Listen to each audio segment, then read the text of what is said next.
आज के अखबार में खबर आई है कि रोहिंग्या और बांग्लादेशी घुसपैठिए पहले बंगाल आते हैं, बंगाल में वहां आधार बनवाते हैं, उसके बाद वो गाजियाबाद आ गए और गाजियाबाद में आके उन्होंने आधार में अपना एड्रेस चेंज करा लिया और गाजियाबाद में कबाड़ का काम कर रहे हैं। मैं बार बार कह रहा हूं, रोहिंग्या घुसपैठ और बांग्लादेशी घुसपैठ प्लान्ड वे में हो रही है। भारत की डेमोग्राफी बदलने के लिए हो रही है। डेमोग्राफी बदल चुकी है। 200 जिलों की डेमोग्राफी बदल चुकी है। 300 तहसीलों की डेमोग्राफी बदल चुकी है। 9 राज्यों की डेमोग्राफी बदल चुकी है। इसके बावजूद रोहिंग्या बांग्लादेशी लगातार आ रहे हैं। वो बंगाल के बॉर्डर पे और असम के बॉर्डर पे 2000 रुपए देके भारत में अंदर आते हैं। जो लोग बॉर्डर पे ड्यूटी कर रहे हैं वो 2000 रुपए लेते हैं, उनको अंदर करवा देते हैं। अंदर आते हैं, कॉमन सर्विस सेंटर पे जाते हैं, 2000 रुपए देते हैं, आधार बनवा लेते हैं। जब आधार उनका बन जाता है, दोबारा किसी दलाल को पकड़ते हैं, 2000 रुपए देते हैं, वो गरीबी रेखा से नीचे वाला यानी बीपीएल कार्ड बनवा लेते हैं। जब 2 डॉक्यूमेंट हो जाता है, किसी दलाल को पकड़ते हैं, नगर निगम में जाते हैं, 2000 रुपए में बर्थ सर्टिफिकेट बनवा लेते हैं। जब 3 डॉक्यूमेंट हो जाता है, फिर दलाल को पकड़ते हैं, आरटीओ ऑफिस जाते हैं, 3000 रुपए में वो ड्राइविंग लाइसेंस बनवा लेते हैं। और जब 4 डॉक्यूमेंट हो जाता है, फिर वो वहां के लोकल लीडर को पकड़ते हैं, पार्षद को और प्रधान को, या जो जिसको विधानसभा का चुनाव लड़ना है या पार्षद का चुनाव लड़ना है, प्रधान का चुनाव लड़ना है, उसको पकड़ते हैं और फिर उसके माध्यम से वोटर आईडी बनवा लेते हैं। यानी 10 से 12,000 रुपए में रोहिंग्या और बांग्लादेशी घुसपैठिए भारत में आ जाते हैं और 5 डॉक्यूमेंट बनवा लेते हैं। और 5 डॉक्यूमेंट बनवाने के बाद भारत के टैक्स पेयर के पैसे से सारी सरकारी योजनाओं का लाभ लेते हैं। केंद्र सरकार की कम से कम 200 योजनाएं चल रही हैं गरीबों के लिए, राज्य सरकारों की भी बहुत सारी योजनाएं चल रही हैं। और उनका तो चूंकि नाम मुस्लिम पे है, तो बाकायदा जो माइनॉरिटी वाली स्कीम है केंद्र की और राज्य की, उसका भी लाभ उठाते हैं। फ्री का चावल ले रहे हैं, फ्री की दाल ले रहे हैं, फ्री का तेल ले रहे हैं, कुछ राज्यों में तो फ्री में बिजली भी ले रहे हैं, फ्री में पानी भी ले रहे हैं, फ्री में मकान भी ले रहे, फ्री में कपड़ा भी ले रहे, फ्री में उनकी पढ़ाई है, और इसके अलावा उनके बच्चों को वजीफा भी मिल रहा है। मैंने 2017 में पीआईएल फाइल किया था, उस समय कहा था कि 5 करोड़ रोहिंग्या और बांग्लादेशी भारत में आ चुके हैं। अब तो 2023 आ चुका है, निकाले एक भी नहीं गए। आज तक कोई रोहिंग्या बांग्लादेशी नहीं निकाला गया 2017 के बाद से।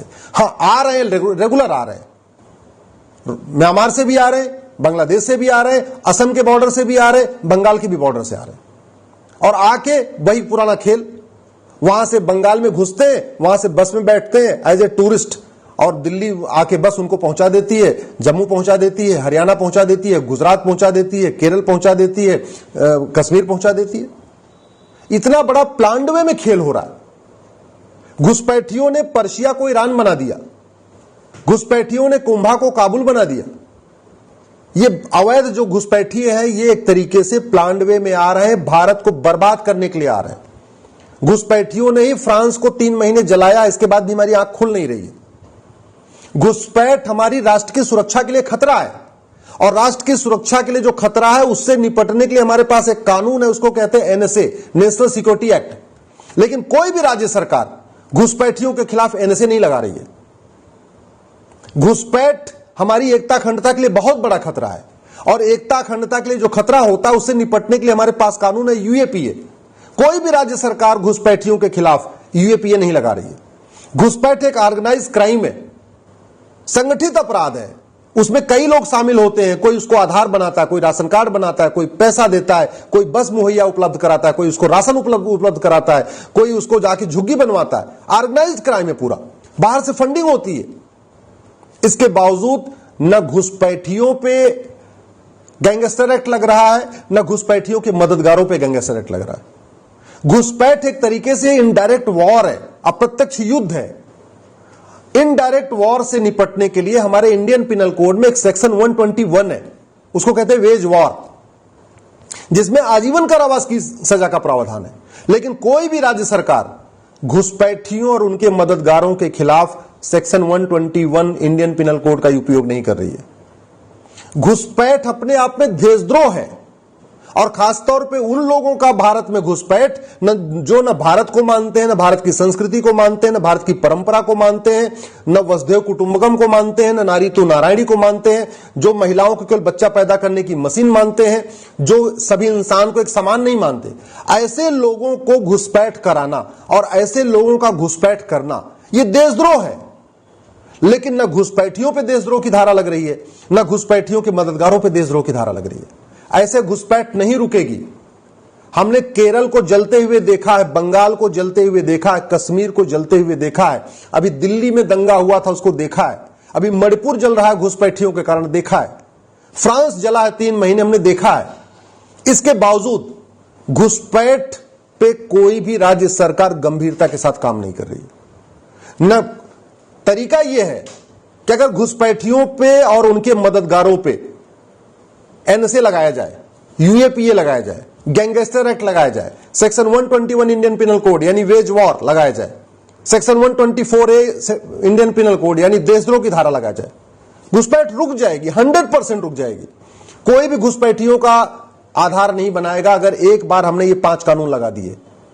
एक बार अगर हमने ये NSA, UAPA, gangster act, section 120A और सेक्शन 124A लगा दिया, कोई भी घुसपैठियों की मदद नहीं करेगा, न उनको बस उपलब्ध कराएगा, न उनको भारत के अंदर एंट्री कराएगा, न उनको कोई राशन देगा, न कोई उनकी झुग्गी बनवाएगा, न उनकी वोटर आईडी बनवाएगा, न कोई उनका ड्राइविंग लाइसेंस बनवाएगा, न उनका बर्थ सर्टिफिकेट बनवाएगा, कुछ नहीं करेगा।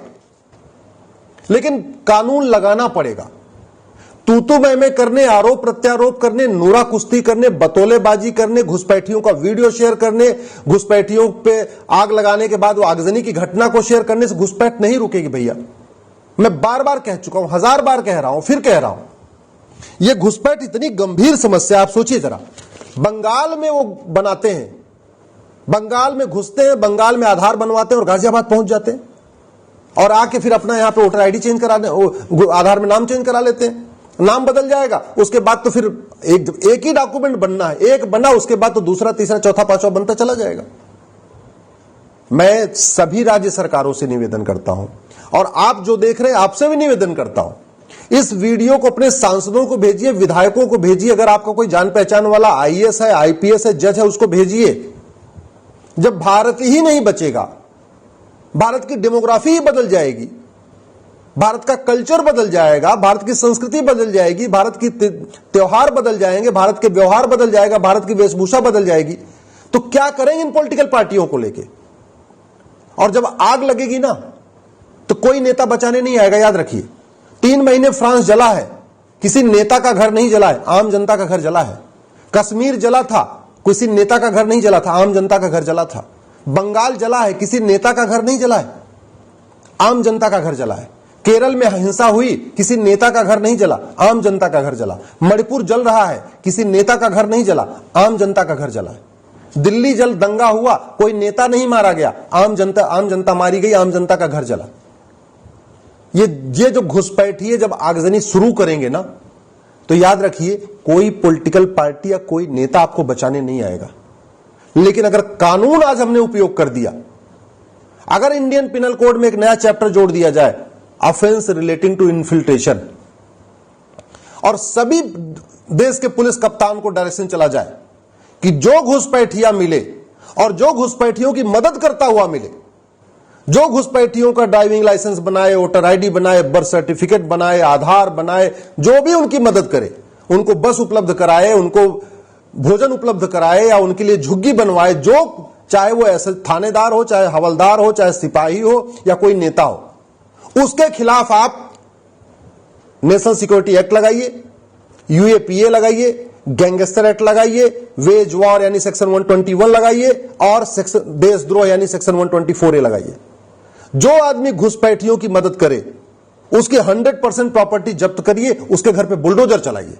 मैं गारंटी के साथ कहता हूं एनआरसी की जरूरत ही नहीं पड़ेगी, सारे घुसपैठिए खुद ब खुद भाग जाएंगे और आगे से कोई घुसपैठियों की मदद करने से डरेगा। कोई बॉर्डर पे जो 2000 रुपए देकर उनको इंटर कराते हैं, उनकी भी ना, उनके अंदर ऐसा खौफ हो जाएगा कि 2000 तो छोड़िए, 10,000 रुपए देने पे भी किसी को अंदर नहीं कराएंगे। यदि आपको मेरा वीडियो ठीक लगे, इस वीडियो को अधिक से अधिक शेयर करिए, अपने जान पहचान वाले सभी लोगों को भेजिए।